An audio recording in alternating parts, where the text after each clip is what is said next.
There is a standard view about democratic societies and the role of the media within them.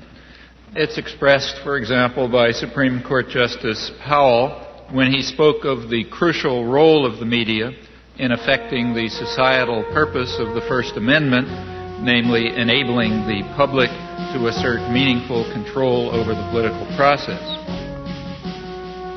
That kind of formulation expresses the understanding that democracy requires free access to information and ideas and opinion, and the same conceptions hold not only with regard to the media, but with regard to educational institutions, publishing, the intellectual community generally. It is basic to the health of a democracy that no phase of government activity escape the scrutiny of the press. Here, reporters are assigned to stories fateful not only to our nation, but to all nations. Congress, says the First Amendment, shall pass no law abridging the freedom of the press.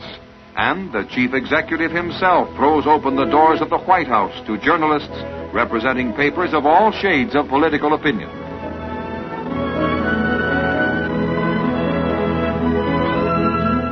But it is worth bearing in mind that there is a contrary view.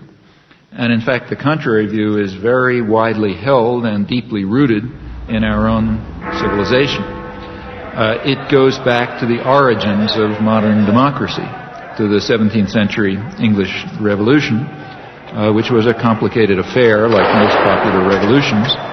There was a struggle between Parliament, representing largely elements of the gentry and the merchants, and the royalists representing other elite groups, and they fought it out.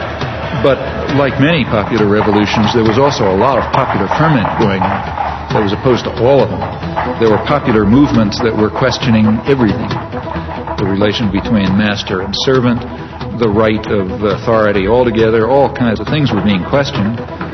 There was a lot of radical publishing. The printing presses had just come into existence. And this disturbed all the elites on both sides of the Civil War.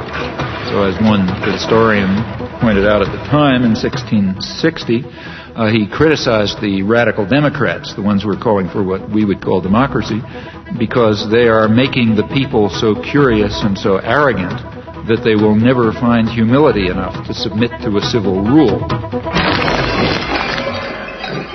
Now, underlying these doctrines, which were very widely held, is a certain conception of democracy. It's a game for elites. It's not for the ignorant masses who have to be marginalized, diverted, and controlled, of course, for their own good. The same principles were upheld in the American colonies. The dictum of the founding fathers of American democracy, that, I'm quoting, the people who own the country ought to govern it, quoting John Jay. Fire!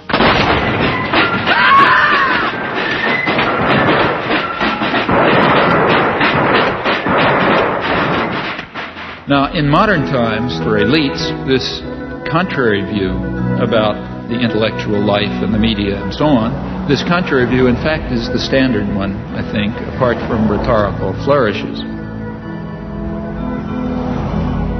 From Washington, D.C., he's intellectual, author, and linguist, Professor Noam Chomsky. Manufacturing Consent. What is that title meant to describe? Well, the title is actually borrowed from a book by Walter Lippmann, written back around 1921, in which he described what he called the manufacture of consent as a revolution in the practice of democracy. What it amounts to is a technique of control. And he said this was useful and necessary because the common interests, the general concerns of all people, elude the public. The public just isn't up to dealing with them, and they have to be the domain of what he called a specialized class.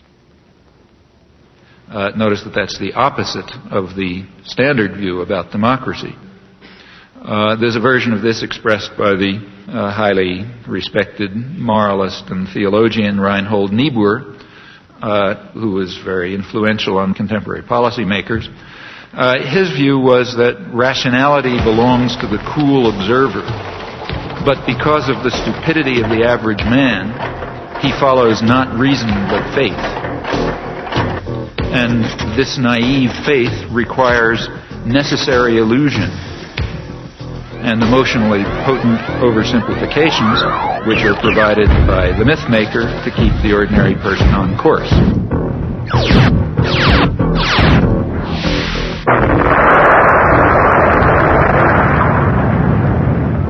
It's not the case, as the naive might think, that indoctrination is inconsistent with democracy. Rather, as this whole line of thinkers observes, it's the essence of democracy. The point is that in a military state or a feudal state or what we would nowadays call a totalitarian state, it doesn't much matter what people think, because you've got a bludgeon over their head and you can control what they do.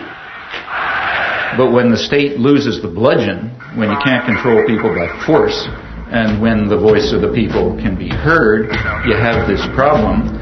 It may make people so curious and so arrogant that they don't have the humility to submit to a civil rule, and therefore you have to control what people think.